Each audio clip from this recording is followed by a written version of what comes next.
Hello everyone, welcome back to Exam Cracker. Today I am going to discuss about CTET MCQ series for Social Studies Part 5. अगर आप लोगों ने जो previous lesson है वो नहीं देखा है वो पहले जाके आप लोग देख लीजिए. टोटल हम लोगों ने 4 सेट्स ऑलरेडी डिस्कस किया है.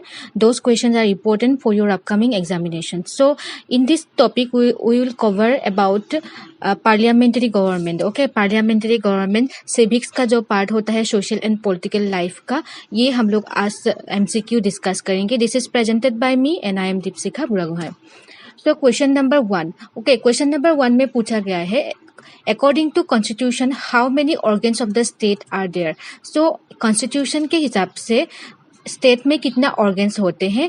Option A 2, option B 3, option C 4, option D 5. इसका आंसर है option B, that is 3 organs होते हैं. एंड वो 3 ऑर्गन्स कौन कौन सा है, that is executive, legislative and judiciary.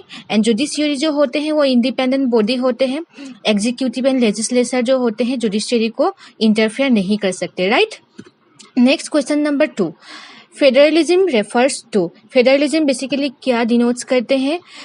Option A that is existence of more than one level government in the country. Option B federation of state to run the country. Option C only the central government has the right to make laws. Option D judiciary is the highest authority in the country. So federalism basically refers to more than one government. Okay, so in India, हमारे India में क्या है, there are 2 types of government, that is central government होते हैं, एक state government होते हैं, और federalism जो होते हैं उसी को denotes करते हैं, existence of more than one level of government. Okay. सो थोड़ा और बहुत हम लोग फेडरलिज्म के बारे में डिस्कस कर लेते हैं इसी स्लाइड पे. Federalism is a system of government in which power is divided between central authority and various constituent. Okay, constituent unit of a country. Usually A federation has 2 level of government. One is the government of the entire country, that is usually responsible for few subjects of common national interest. The others are government at level of provinces of state that look after much of the day-to-day administering the state. Both this level of government enjoy their power independent of other. Okay, so दो यहाँ पे 2 types का basically power होते हैं, central level में और state level में होते हैं. और जो भी हो, इंडिया में जो होता है फेडरलिज्म वो क्वासी फेडरलिज्म बोला जाता है बिकॉज सेंट्रल लेवल का पावर यहाँ पे ज्यादा होते हैं. Right. Question number 3. If A politician in one state decide to not allow laborers from other state to the work in his state, which fundamental right will be violated. अगर एक politician है यहाँ पे, ये पॉलिटिशियन क्या कर रहे हैं, दूसरा स्टेट का जो लेबरर है खुद का स्टेट में आने के लिए नहीं दे रहे हैं, काम करने के लिए अलाउ नहीं कर रहे हैं. देन ये अगर सिचुएशन होगा, then which fundamental right will be violated. Option A right to equality. Option B right to freedom. Option C right against exploitation. Option D right to constitutional remedies. So इसका सही answer होगा option B, that is right to freedom. किसी को काम करने के लिए मना करना, उसके फ्रीडम में रोक लगाना, ये क्या होता है, राइट टू फ्रीडम में ही आता है. Okay, and right to freedom basically क्या होता है, part 5 of article 19 gives the freedom to settle in any part of the territory of India. Part 6 of the article 19 gives freedom to practice any professions और to carry on any occupation, trade and business. So clearly यहाँ पे mention है constitution में article 19 में part 5 and part 6 में mention है कि कोई भी किसी को भी खुद के प्रोफेशन से रोक नहीं सकते. ठीक है, कोई अगर बिजनेस करना चाहते हैं, ट्रेड करना चाहते हैं, जो भी करना चाहते हैं उसका फ्रीडम है, वो कर सकते हैं और कहीं पे भी वो सेटल हो सकते हैं. Okay. Question number 4. The Rajya Sabha can have at most 225 members, 235, 245, 260 members. So Rajya Sabha का मोस्ट मैक्सिमम कितना मेंबर्स होते हैं, दैट इज ऑप्शन बी यहाँ पे होगा, सॉरी ऑप्शन सी यहाँ पे होगा 245 मेंबर्स। ओके, ये भी हम लोगों ने डिस्कस किया था राज्यसभा। और आप लोग मुझे कमेंट सेक्शन में बोलने के लिए मत भूलिए लोकसभा का मैक्सिमम स्ट्रेंथ कितना है। ठीक है, राज्यसभा का हम लोगों को अभी पता चल गया 245 होते हैं, एंड लोकसभा का कितना मैक्सिमम स्ट्रेंथ है ये आप लोग मुझे कमेंट सेक्शन में बोलिए। Question number 5, the parliament in our system has immense power because, जो पार्लियामेंट होते हैं, इंडिया का जो पार्लियामेंट्री सिस्टम है उसका पावर बहुत ज्यादा है। क्यों ज्यादा है ये बेसिकली यहाँ पे पूछा गया है। Option A, it has power to make laws, it has power to overrule judiciary, judiciary को कोई भी ओवर रूल नहीं कर सकते। Option C, it is the representative of the people. Option D, it all powers are vested with the parliament. So parliament, India का जो parliamentary system है, parliament बहुत एक पावरफुल होते हैं बिकॉज ये क्या है, रिप्रेजेंटेटिव ऑफ द पीपल होते हैं। ठीक है, ये पीपल के द्वारा सुना जाता है। ओके, पब्लिक के द्वारा इसको बेसिकली इलेक्ट किया जाता है डायरेक्टली, इसीलिए इसका पावर ज्यादा है।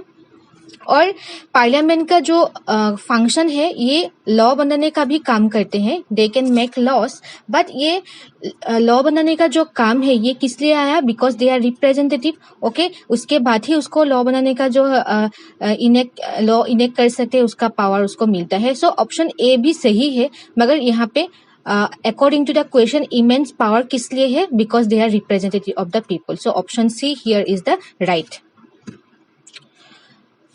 Next question number 6. Function of the executive in Indian democracy is to. So Indian democracy में executive का functions क्या है? Option A, enact laws. Option B, implement laws made by parliament. Option C, elect the prime minister. Option D, elect the president.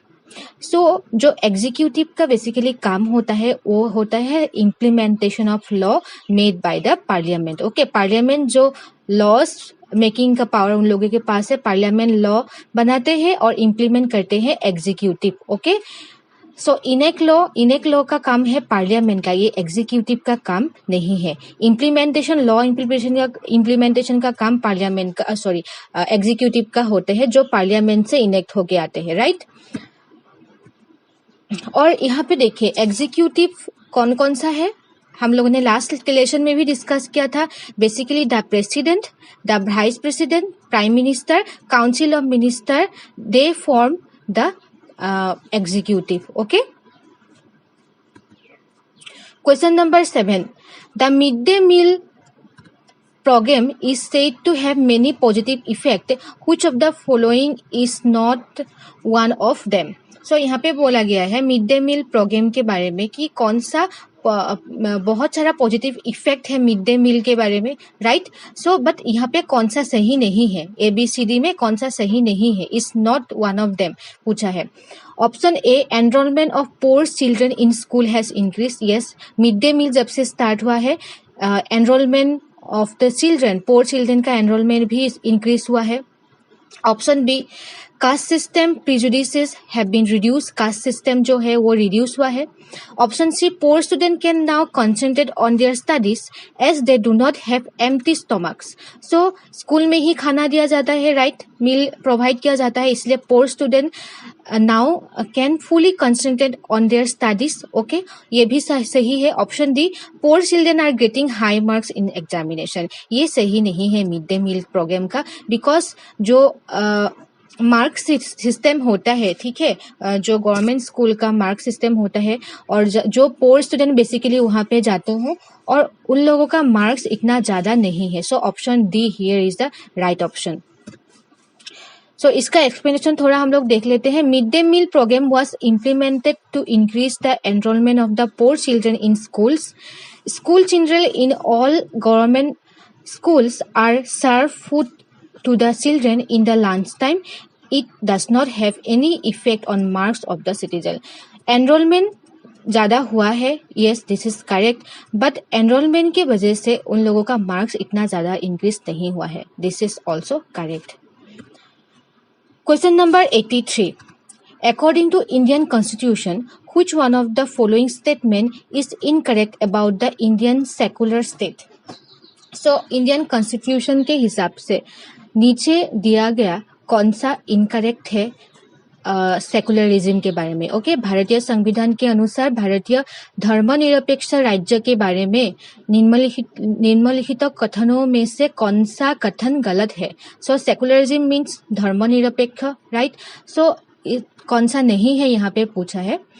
Indian state is not ruled by any specific religious group. Yes, it is correct. Option 2, it is correct for secularism. Option 2, the state does not enforce any particular religion nor takes away religious freedom of individual. ये भी correct है. religious freedom किसी का भी खराब नहीं हुआ है, कोई भी नहीं लेके जा रहा है. Option 3, the state allows government institution to display and promote values specific to a particular religion. So ये जो है यहाँ पे ये ऑप्शन सही होगा. इंडियन सेकुलरिज्म इसके बारे में नहीं बोलता है, जैसे कि राज्य सरकार संस्थानों के धर्म विशेष के विशिष्ट मूल्यों को प्रदर्शित और प्रनोट करने की अनुमति प्रदान करता है. कोई भी सरकारी संस्थानों में धर्म से रिलेटेड रिलीजियस कुछ भी वो नहीं लगा सकते, कुछ भी प्रदर्शित नहीं कर सकते. सो ये है इसका राइट ऑप्शंस. सो सेकुलरिज्म क्या है थोड़ा हम लोग यहाँ पे देख लेते हैं. The state is not strictly separate from religion but it does not maintain principle distance from religions. Okay, जो स्टेट होते हैं इंडियन स्टेट के बारे में ही बेसिकली बोला गया है. It is not strictly separated from religions but it does not maintain principle distance from the religions. Option 2, point number 2, Indian state is not ruled by specific religious group. ये भी सही है. Option 3, the state does not enforce any particular religions nor takes away religious freedom of individual. Indian state क्या करता है, कोई भी particular religion को वहाँ एनफोर्स नहीं करते हैं और किसी के फ्रीडम के रिलीजियस फ्रीडम के ऊपर भी वो लोग कोई रोक नहीं देते हैं. Option 4, the state does not allows government institution to display and promote values specific to a particular region. So ये है सेकुलरिज्म का डेफिनेशन. 1, 2, 3 को आप लोग याद रखिए. ओके, क्वेश्चन नंबर 65 ये प्रीवियस ईयर का क्वेश्चन है. As per the Constitution of India, which one of the following is not a fundamental right? So fundamental right इनमें से कौन सा नहीं है? Right to education, right against exploitation, right option 3, right to freedom of religion, right to property. So इसका सही answer होगा option 4, that is right to property. हम लोगों का फंडामेंटल राइट्स नहीं है. पहले ये फंडामेंटल राइट्स में था मगर इसको रिमूव कर दिया गया है. कौन सा अमेंडमेंट के जरिए इसको रिमूव कर दिया गया है इसको भी हम लोग डिस्कस करेंगे. Okay, so right to freedom is now a legal right and not a fundamental right. अभी क्या है, राइट टू प्रॉपर्टी एक लीगल राइट है. ओके, एंड इसको बेसिकली 44th अमेंडमेंट 1978 में बेसिकली इसको रिमूव कर दिया गया था, राइट टू प्रॉपर्टी को. राइट, ये इसको आप लोग याद रखिए. 44th अमेंडमेंट 1978 में राइट टू प्रॉपर्टी एक्ट ये रिमूव कर दिया गया था फंडामेंटल राइट से. अभी जो है आर्टिकल 300A में राइट टू प्रॉपर्टी के बारे में डिस्कस किया है, मेंशन है आर्टिकल 300A में, which provide no person shall be deprived of his property save by the authority of law. So इसमें बोला गया है कि किसी भी पर्सन को जो प्रॉपर्टी है उससे डिप्राइव नहीं कर सकते, which was set by the authority of law. Okay, so याद रखिए ये बात आप लोग. Right to property was removed according to 44th Amendment of 1978. Now right to property, it is a legal right which comes under the article 300A. So थोड़ा हम लोग fundamental rights के बारे में यहाँ पे डिस्कस कर लेते हैं क्योंकि ये इम्पोर्टेंट है. ठीक है, कौन कौन सा है? राइट टू इक्वलिटी, समानता का अधिकार, that is article 14 to 18. Right to freedom article 19 to 22 में है. Right against exploitation article 23 to 24 तक है. Right to freedom of religions बहुत इंपॉर्टेंट है, right article 25 to 28. Cultural and educational right article 29 to 30. And right to constitutional remedies article 32. ये भी बहुत important है, इसमें से बहुत क्वेश्चन आया है, हम लोगों ने डिस्कस भी किया है प्रीवियस लेसन्स में. Right, So that's for all today. If you have any doubts, you can ask in the comment section below. We are available in different social media platform. You can connect us. Description are below. Okay. And you can also contact us 6000575929. And जिन लोगों ने अभी तक test series जो है वो नहीं दिया है वो टेस्ट सीरीज अटेंड कीजिए, बिकॉज टेस्ट सीरीज जो होता है वो बहुत इंपॉर्टेंट होता है. मैं बार बार एक ही बात बोलती रहती हूँ, राइट. आप लोग नहीं दे रहे हैं इसलिए मैं बोल रही हूँ कि टेस्ट सीरीज अटेंड कीजिए. टेस्ट सीरीज अटेंड करने से रिवीजन होता है, और रिवीजन होने से जो दिमाग में होता है जो चीज़ें याद हो जाता है, राइट. So thank you.